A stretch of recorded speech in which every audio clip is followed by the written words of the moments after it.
Should we go ahead and start? I'm recording a copy locally. Good man. There we go. You just had to threaten. Hello, everybody, and thank you for coming tonight to the South Carolina Linux Users Groups, SC-Lugs, the Upstate Carolina Linux,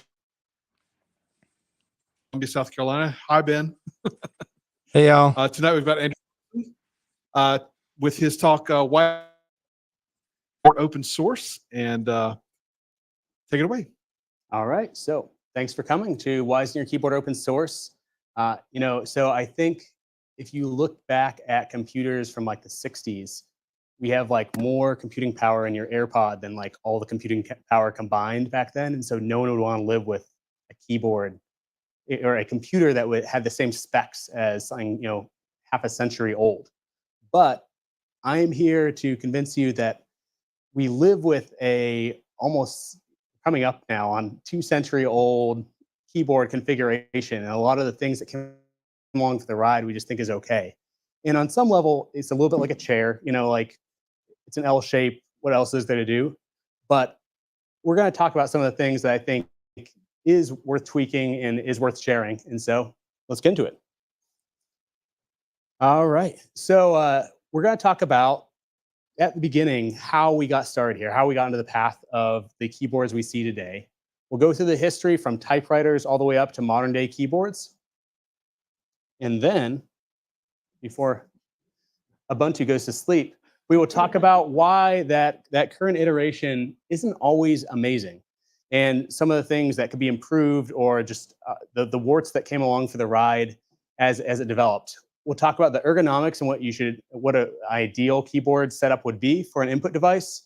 And then we'll talk about different layouts, physical and different software that can be flashed onto keyboards if they're an yourself. All right, so my name's Andrew Thompson. I'm a software developer at BMW Group, and I have a lot of tech hobbies, but this is one that I enjoy every day. So why care about keyboards?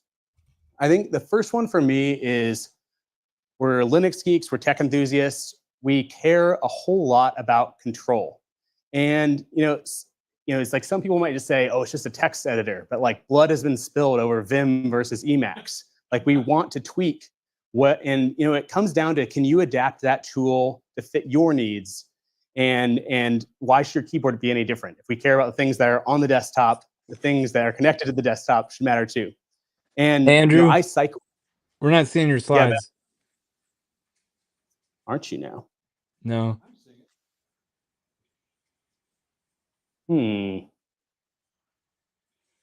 You're seeing it? Are you seeing just a black screen then? I'm seeing the 4-tile layout of the people in the room. Try clicking my tile and see if that expands it for you. Now I just see, okay, I just see you, but it's a black screen.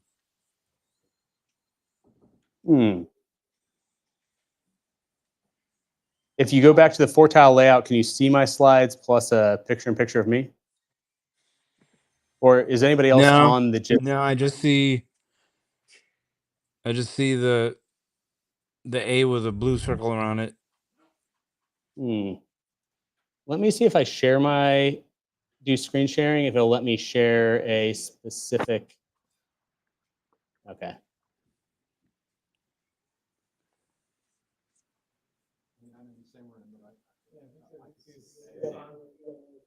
Okay.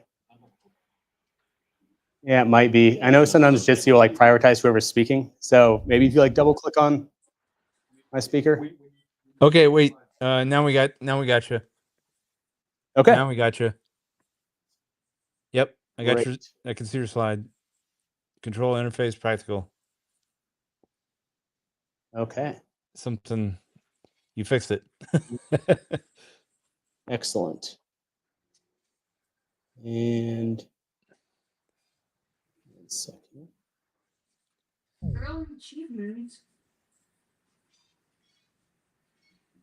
So hopefully that's working for you.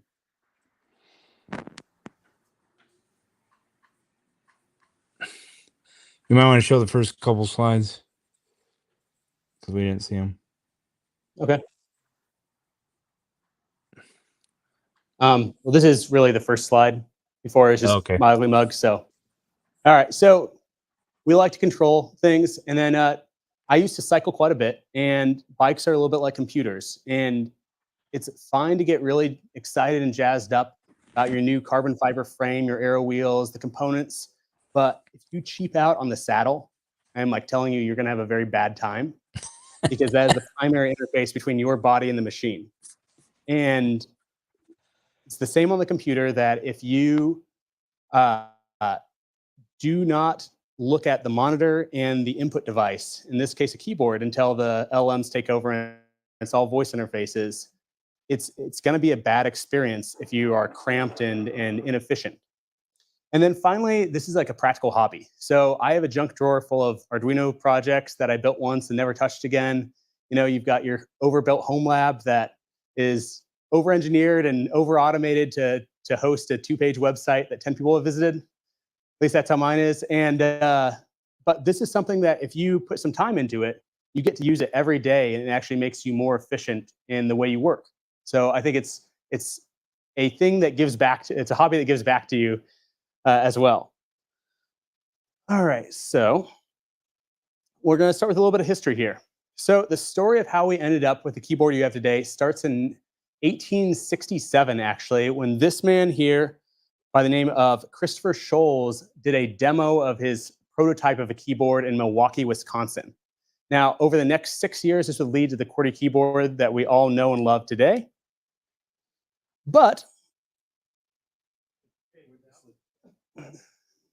oh man, Ubuntu, I should have.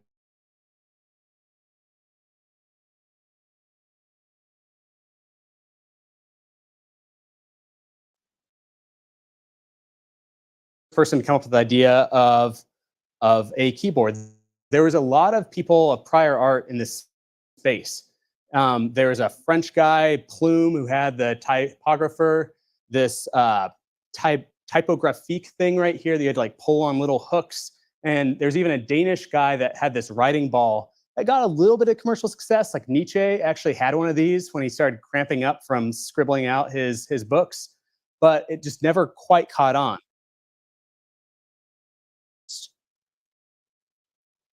But he iterated through a series of prototypes. The first ones looked a little bit like a keyboard, like a piano keyboard. He got into things a little bit closer until eventually we landed at the thing that we all know today as a typewriter. And so Sholes built his typewriter with several partners, but this man, James Densmore, was sort of the Steve Jobs to Sholes' Wozniak, and he brought it into the spotlight. And he partnered in 1873 with E. Remington and Sons, that Remington, who had recently brought to the market a successful line of sewing machines. And so the engineers at Remington borrowed several elements from the sewing machines and built the Remington #1 typewriter. And so this thing it's kind of like the Model T, the Sony Walkman.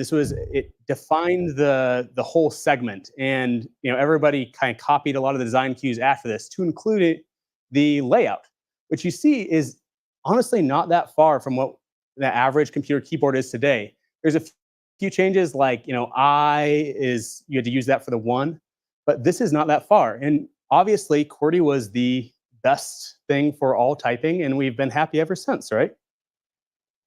Not exactly. So raise your hand if you've ever heard any of these theories about QWERTY, that it was made to like purposely slow you down so you could type typewriter on the top row, or just Sholes had a deep-seated hatred for humankind and wanted to make something that was like painful to type on. It turns out that there was actually a lot of other people that shared those feelings, and there was a lot of alternate layouts. So you had like this Blickensdorfer scientific keyboard. The Sholes himself split with the company and made his own keyboard in 1896, with a different layout that was a little bit more ergonomic. But the kind of grandfather of all the alternate layouts was a man named August Dvorak, who in 1932 came up with an alternative in his 1936 treatise called Typewriting Behavior.